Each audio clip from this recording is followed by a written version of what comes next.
Here is another question of incomplete records, June 16, paper 22, question number 1, part A to D. आप इस question को कैसे solve करोगे? पूरा क्वेश्चन आपके सामने है. मैंने पूरे आपके टॉपिक को 12 या 14 हिस्सों में ब्रेक कर दिया है. एक एक चीज़ें करके निकालनी होंगी. इनकम्प्लीट रिकॉर्ड्स अकाउंटेंट है, रिकॉर्ड्स बने हुए हैं, मगर what is the difference between single entry and double entry? Single entry का मतलब क्या है? जैसे एक एंट्री थी, स्टार्टेड बिजनेस विद कैश, तो कैश डेबिट कैपिटल क्रेडिट, मतलब डबल हुआ ना.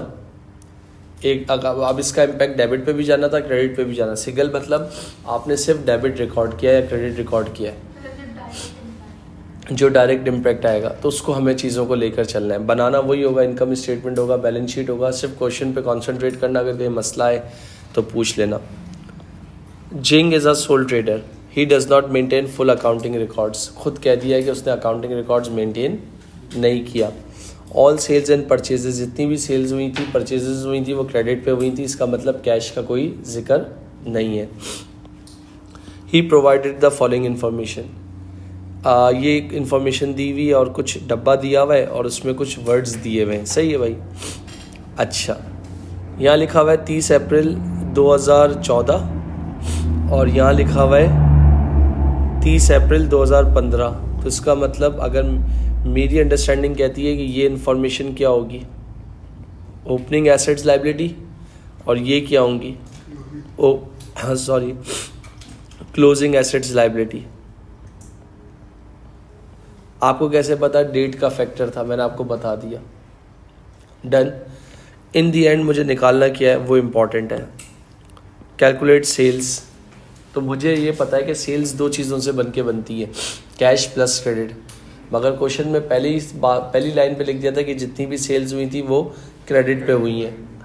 अब इसमें कंट्रोल अकाउंट्स के छोटे भाई को बनाना है, जिसको हम सेल्स लेजर कहते हैं.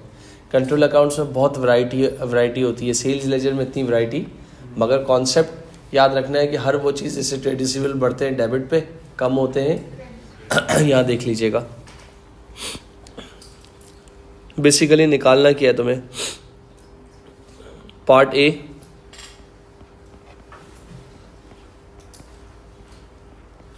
रेवेन्यू निकालना है. अब वो रेवेन्यू तुम्हारा कैसे निकलेगा वो मैटर करता है, ये देख लीजिएगा. उस रेवेन्यू निकालने के लिए आपने क्या कर लिया? सेल्स लेजर बना लो. क्या बना लो? या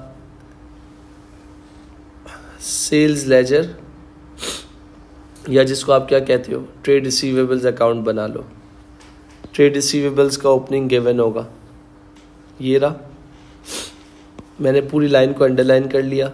डेट वेट डालने की फ़िलहाल ज़रूरत नहीं है. Balance brought down 3750. इसके बाद बैलेंस कैरेट डाउन 2250. क्लोज कर लो.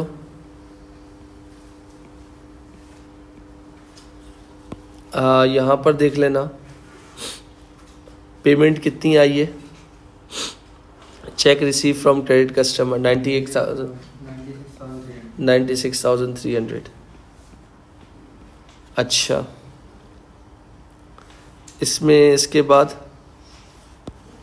इररिकवेबल डेब्ट कितना है?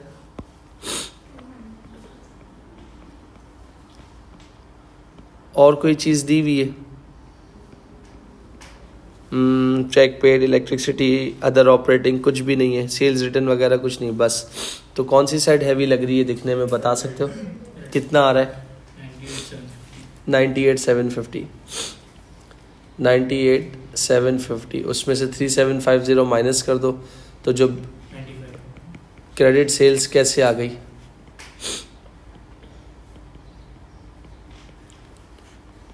क्रेडिट सेल्स कितनी आ रही है बता सकते हो? 95, जो कि आपने कैसे निकाली है? बैलेंसिंग फिगर से निकाली है. तो दोनों साइड्स आपकी क्या हो गई? इक्वल हो गई. और सी डी यहाँ पर हुआ था तो बी डी यहाँ हो जाएगा. कितना 2250। तो ये जब आप उसकी एसओएफई बनाओगे तो बैलेंस शीट में करंट एसेट्स में अदर रिसीवेबल्स बन जाएगा। और ये जो तुमने निकाला है ना, यही तुम्हारा क्या बन जाएगा, क्रेडिट सेल्स बन जाएगा। यही तुम्हारा रेवेन्यू बन जाएगा, जो कि कितना बन जाएगा 95,000। ज़रूरी नहीं है, अगर नहीं है तो फिर इग्नोर करेंगे, ख़त्म। नहीं बेटा, कुछ भी नहीं ज़रूरी। और अगर आप इस तरह जाना चाहते हो, ये भी इस तरह कर सकते थे। अगर मैं आपसे कह रहा हूँ ये क्या था, रेवेन्यू फाइंड करना था, तो आपने बोला कैश प्लस क्रेडिट। कैश 0 था, क्रेडिट कितना था 95,000। तो टोटल रेवेन्यू कितना आ गया आपके पास 95,000।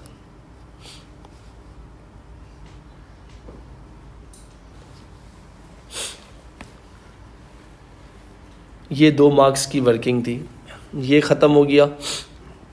इसके बाद नेक्स्ट पार्ट पे आ जाओ। क्या निकालना है, परचेजेस फाइंड करनी है। अब परचेजेस कैसे फाइंड होंगी वो इम्पॉर्टेंट है। पार्ट ए का ही 2। अगर हम परचेजेस की बात करें तो परचेजेस में भी कैश होती है और दूसरी क्रेडिट परचेजेस। कैश परचेजेस मेरे हिसाब से तो नहीं है, तो क्रेडिट परचेजेस के लिए हमें क्या बनाना पड़ेगा, परचेज लेजर, और जिसका दूसरा नाम क्या होता है, ट्रेड पेबल अकाउंट। और वो क्यों बनाना पड़ेगा वो इम्पॉर्टेंट है, यहाँ देख लेना। ट्रेड पेबल का ओपनिंग दिया हुआ है कितना, कहाँ गया, 3460। क्लोजिंग कितना दिया हुआ है 1790। अच्छा, बैंक मतलब ये रहा 73540। परचेज रिटर्न भी है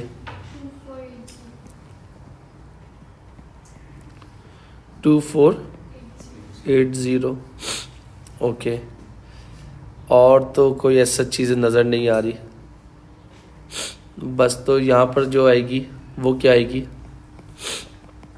क्रेडिट परचेज कितनी आएगी बता सकते हो, टोटल प्लस माइनस करके बता सकते हो कितना आएगा।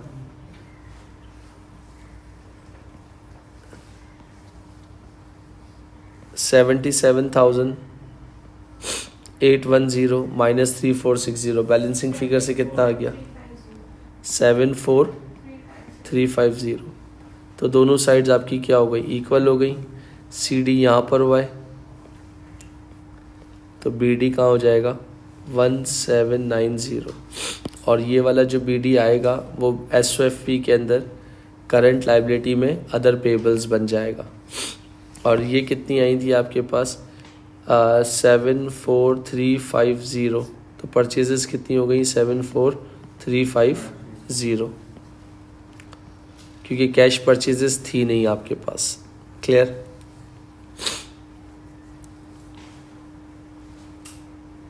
डन है। इस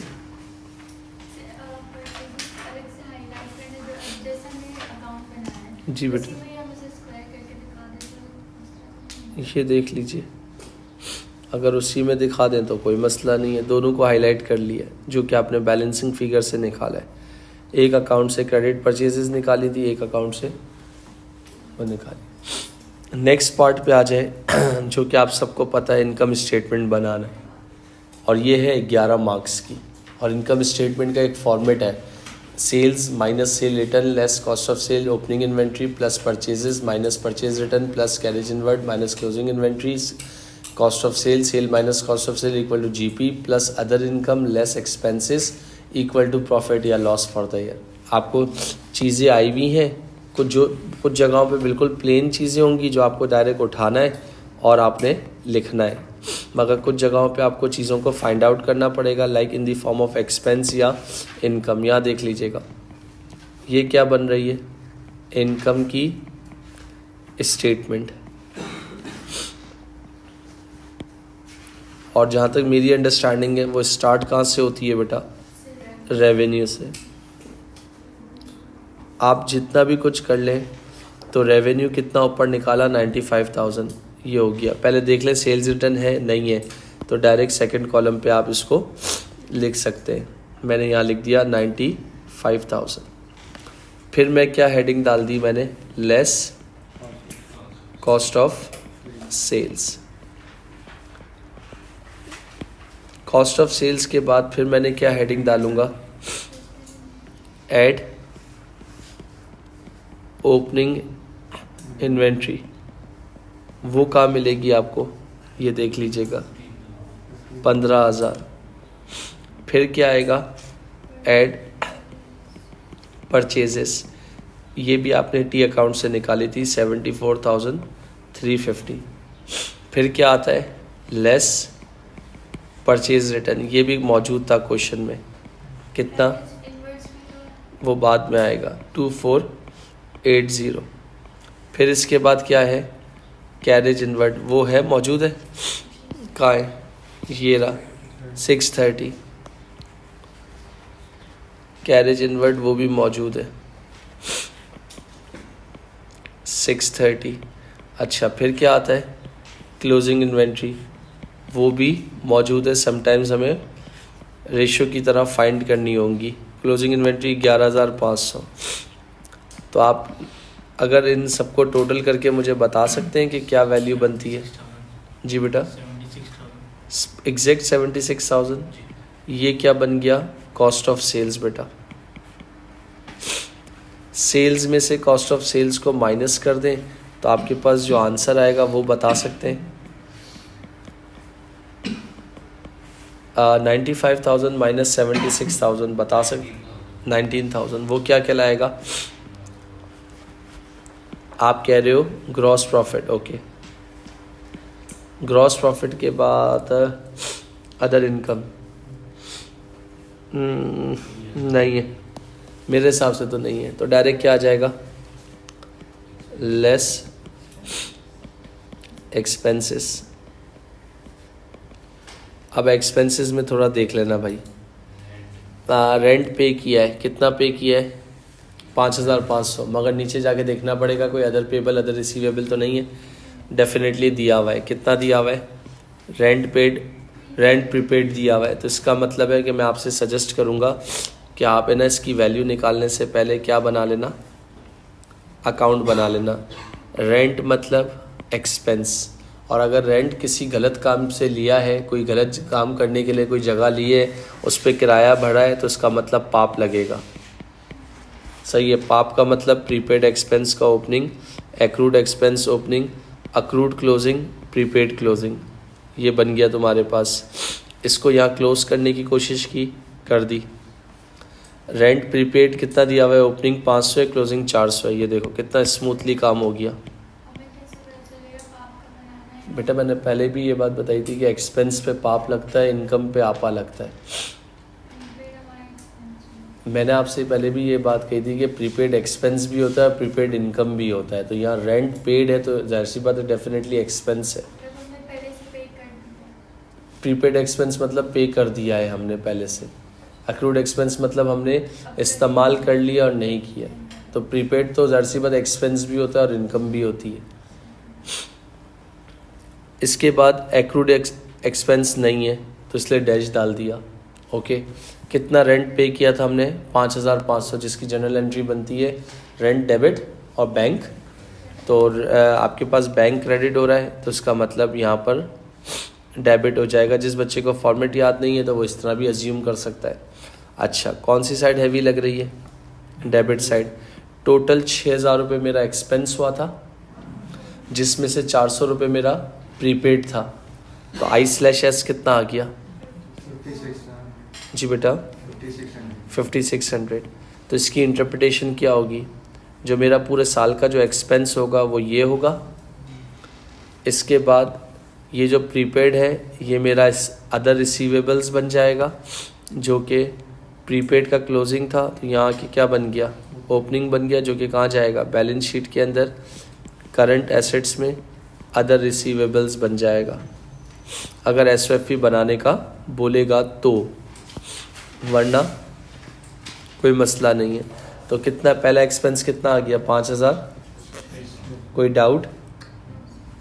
तो मैंने यहाँ पर लिख दिया रेंट 5,600।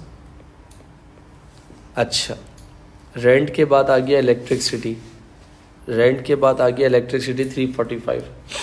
नीचे जाके देख सकते हो इलेक्ट्रिसिटी के अंदर भी वो है, क्या बोलते हैं, अगर नीचे किसी को ओइंग का मतलब क्या है, अक्रूड, तो इसका मतलब अकाउंट बनाना पड़ेगा।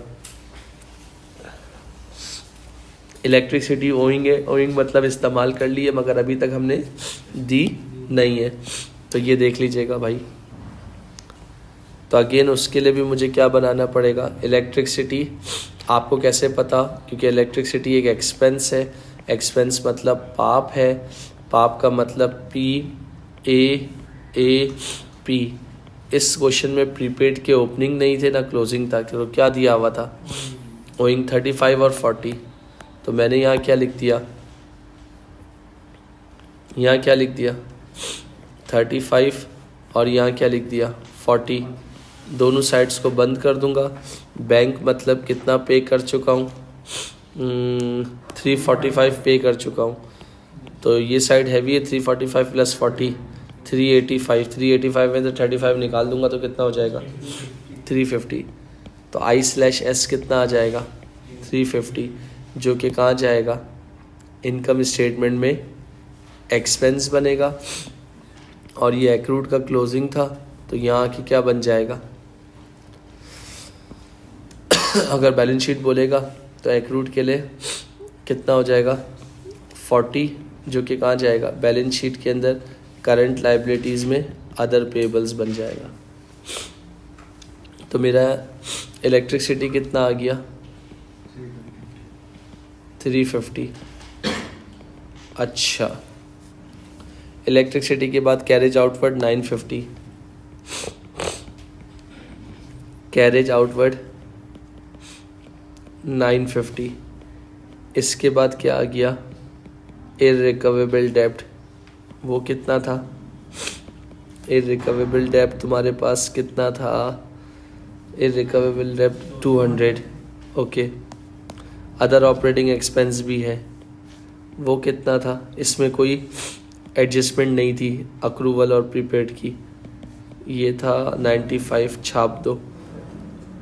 और क्या बाकी है,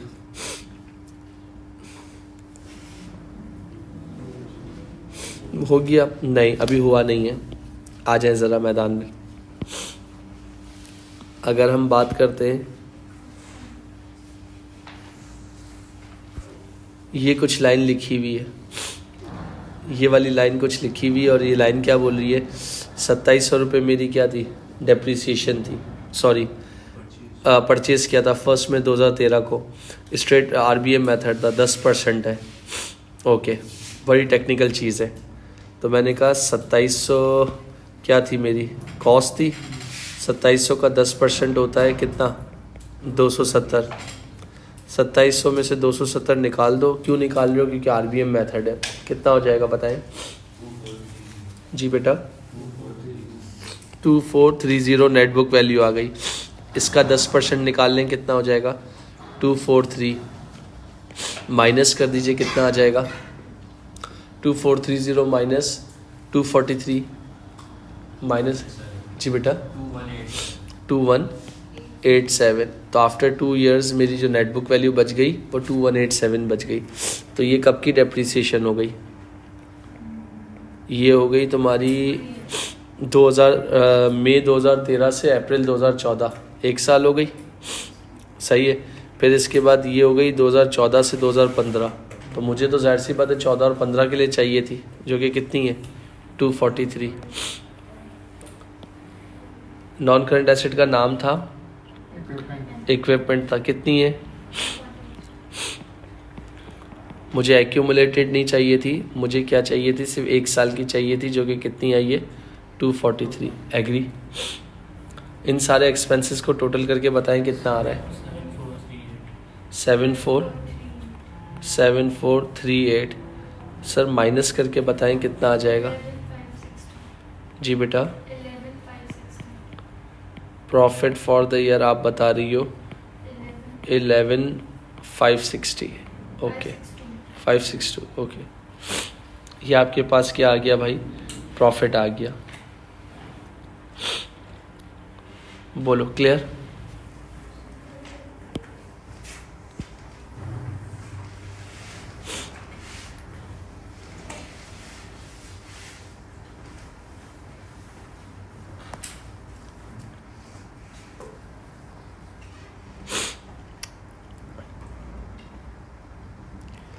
अब उसके बाद यहाँ देख लीजिएगा भाई, after preparing financial statement Jing remember the following. He, Jing कौन है, मालिक है, और उसने ही had paid his cleaner 60 cash out of his own money. क्या दिया है, जिंग ने क्लीनर को 60 रुपये अपनी जेब से निकाल के दिए, यानी उसकी ओन मनी है। अच्छा, और उसने बोला जब पैसे 60 रुपये निकाल के दिए ना, तो उसने बोला कि भाई तुम इसको क्या क्लीन करो, ऑफिस को, और उसी के साथ साथ उसके घर को भी क्लीन करो। He agreed that this should be split 3:2। तो ये वाला जो 3 है ना, वो किसको मिलेगा, ऑफिस, और ये वाला 2 है वो किसको होगा, हाउस। रेशो बन गया, रेशो बन गया भाई, डन। अच्छा, फिर बोला प्रिपेयर क्या करो, जर्नल एंट्री बनाओ to record record this transaction, narrative is not required. Okay, तो अगर मैं इसकी इस वाले पार्ट की जर्नल एंट्री की बात करता हूँ, तो ये कौन सा पार्ट है तुम्हारा, पार्ट बी।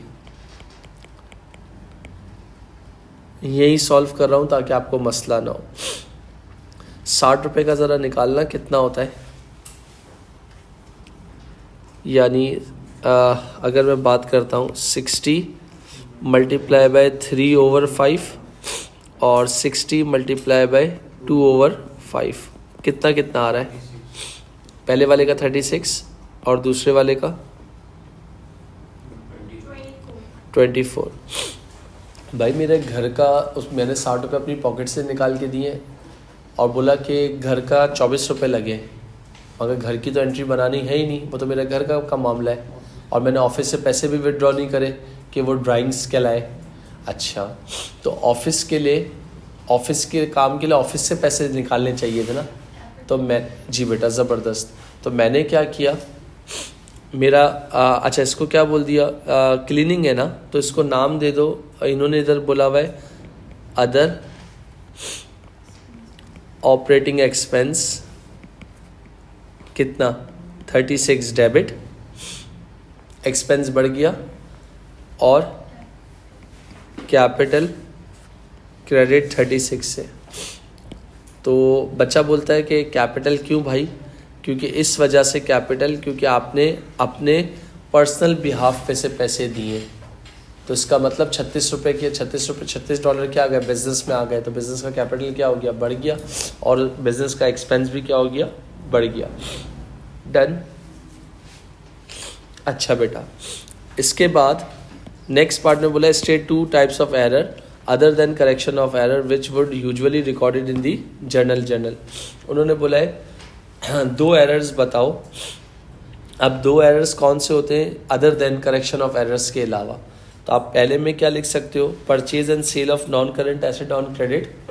उन्होंने बोला state 2 type of entries, 2 type of entries बताओ other than correction of errors which would usually be recorded in the journal, यानी जर्नल में जो रिकॉर्ड होती हैं, sale and purchase of non current asset on credit, ये journal में record होता है, अगर आपको याद हो। इसके बाद एडजस्टिंग एंट्री रिकॉर्ड होती है, इसके बाद क्लोजिंग एंट्रीज रिकॉर्ड होती हैं। डन। जी बेटा, इसके बाद purchase and sale of non current asset on credit. जी बेटा, क्योंकि अगर ऑन कैश होता तो वो तो कैश बुक में रिकॉर्ड होता है बेटा। Adjusting entries,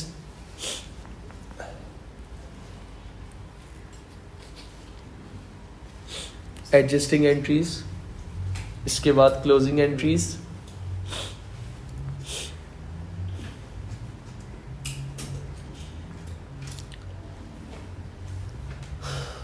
done. फिर इसके बाद नेक्स्ट पार्ट पे आ जाएं जो कि बहुत इंपॉर्टेंट है। उन्होंने बोला 8 मार्क्स का पार्ट है, मैं तो नहीं छोड़ सकता, आपका मुझे नहीं पता।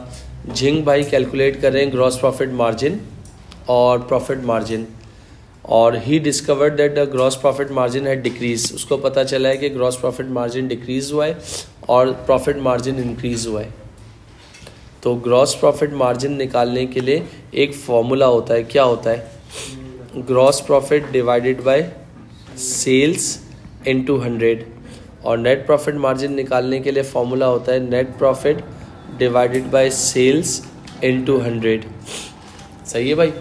8 मार्क्स हैं, लंबी ज़्यादा। Assess the performance of the business, यानी इस पूरे क्वेश्चन को देखना और उससे जज करना। Suggest possible reason for the changes, और आपको पॉसिबल चेंजेस बताने हैं कि क्यों ग्रॉस प्रॉफिट मार्जिन जो है डिक्रीज़ हुआ है। अच्छा, हमारे पास वैल्यूज़ पिछले साल का नहीं है तो हम कंपेयर नहीं कर सकते, मगर हमें चेंजेस बताने कि क्यों हो सकता है। तो अगर मैं यहाँ पर बात करता हूँ, the price of goods may have increase but Zing may have been unable to pass on these higher prices to his customer, यानी ग्रॉस प्रॉफिट मार्जिन मेरा डिक्रीज़ हुआ है तो आपने प्राइस बढ़ा दी होगी, कॉस्ट बढ़ा दी होगी। जब कॉस्ट बढ़ाई होगी तो gross profit margin automatically decrease होगा क्योंकि उससे सेल्स कम हो जाती हैं। या ये भी लिख सकते थे Zing may have had to buy goods from new supplier who were more expensive. हम पुराने सप्लायर से माल लेते थे और अचानक वो सप्लायर से हमारा कोई इशू हो गया, कॉन्फ्लिक्ट हो गया, जिसकी वजह से नए सप्लायर की तरफ जाना पड़ा। नए सप्लायर की तरफ से माल महंगा था, माल महंगा ख़रीदा तो महंगा बनाया, जब महंगा बनाया तो महंगा बेचा, जिसकी वजह से ग्रॉस प्रॉफिट मार्जिन क्या हो सकता है? कम हो सकता है। टोटली सेंसलेस बच्चे होगे तो कर लोगे। इसके बाद there could be reduction in sales price in order to be more competitive with other business, यानी आपने क्या करना पड़ा? प्राइस कम करनी पड़ी क्योंकि कंपटीशन बहुत ज़्यादा था। अगर आप प्राइस कम नहीं करते तो आप और लॉस बियर करते। तो आपने कहा कि भाई ड्यू टू हायर कंपटीशन तो मैंने सेल्स प्राइस को गिरा दिया। जब सेल्स प्राइस को गिराया तो मार्जिन मेरा ग्रॉस क्या हो गया? कम हो गया। इसके बाद there could be seasonal sales promotion और price cuts to dispose of slow moving inventory items. आपके पास बिजनेस में कुछ फास्ट मूविंग कंज्यूमर गुड्स होते हैं, कुछ स्लो मूविंग कंज्यूमर गुड्स होते हैं। अब वो नहीं बिके तो जाहिर सी बात है उसके लिए भी मसला है क्योंकि इन्वेंट्री होल्ड हो जाएगी। तो ऐसी चीज़ों को सीजनल्स डिस्काउंट्स दे दिए, सीजनल्स प्रमोशंस लगा दी। इसके अलावा Zing may have introduce some new products at lower introductory sale price. आपने कहा कि भाई मैं कुछ नई मार्केट कैप्चर कर रहा हूँ तो प्राइस पेनिट्रेटिंग पे चला गया। नई प्रोडक्ट को लॉन्च करना था, लो प्राइस पे मैंने लॉन्च कर दिया, जिसकी वजह से मेरा ग्रॉस प्रॉफिट मार्जिन क्या हो गया? कम हो गया। फिर उसके बाद प्रॉफिट मार्जिन इम्प्रूव। यार जब मेरा ग्रॉस प्रॉफिट मार्जिन कम आया है मगर तो मेरी कंपनी में जो मेरा सेल्स डिपार्टमेंट था वो इतना ज़बरदस्त था, उसने ग्रॉस प्रॉफिट मार्जिन तो कम हुआ मगर उसने मेरे प्रॉफिट को कम नहीं होने दिया। तो इसका मतलब उसने बेटर कंट्रोल एंड एफिशिएंटली काम किया होगा, एक्सपेंसेस कम किए होंगे। अच्छा, despite there was decrease in gross profit margin, net profit margin has improved. This could have been due to better control by Zing on his overheads. Overheads मतलब expense. भाई जाहिर सी बात है, आपको पता है कि महंगाई का ज़माना था, कंपटीशन का ज़माना था, आपका ग्रॉस प्रॉफिट मार्जिन कम आया है तो आपने एक्सपेंस कट कर दिए होंगे। जब एक्सपेंस कट किए होंगे तो आपको फ़ायदा ही हुआ होगा। जब तो कहते हैं ना कि कारोबार में एक्सपेंस आपके हाथ में आप कट कर सकते हो। As expenses also include fix overhead like rent which do not normally increase in proportion to sales to resulting in improve margin. भाई देखें, आपके पास रेंट तो अपनी जगह पे है ना, रेंट तो आपका फिक्स्ड है, वो तो चेंज नहीं कर सकते हो, और उसका कोई सेल्स से भी कोई ताल्लुक। जहाँ सेल्स बढ़ेंगी तो फिक्स कॉस्ट पे बर्डन कम आएगा, जो हम मार्जिनल कॉस्टिंग पे बात कर चुके हैं, जो हम एब्जॉर्प्शन में बात कर चुके हैं। हमने बाकी एक्सपेंसेस को क्या कर दिया? कम कर दिया। और दूसरे मिसलिनियस एक्सपेंसेस होंगे या कोई भी चीज़ होगी तो उसको कम कर दिया। प्रीपेड एक्सपेंस नहीं करता तो शायद प्रीपेड एक्सपेंस नहीं करता, मगर बेटा प्रीपेड एक्सपेंस का मतलब तो ये हो गया ना कि आपने आपने पैसे एडवांस में ले लिए हैं, पे कर दिया है, मगर इस्तेमाल नहीं किया, तो उससे तो कोई इतना कोई इम्पैक्ट नहीं पड़ता। अब हमें तो नहीं पता, जाहिर सी बात है एक्सपेंसेस, हमें इतना पता है कि ग्रॉस प्रॉफिट मार्जिन कम होने की वजह कॉस्ट बढ़ गई है या दूसरे और रीजंस हैं, मगर नेट प्रॉफिट का तो अच्छा होने का मतलब ये है कि हमने बेटर कंट्रोल किया, एफिशिएंटली एंड इफेक्टिवली कंट्रोल किया अपने एक्सपेंसेस को, जिसकी वजह से हमारा प्रॉफिट मार्जिन क्या हो गया, बढ़ गया। ये लिखना था इसमें।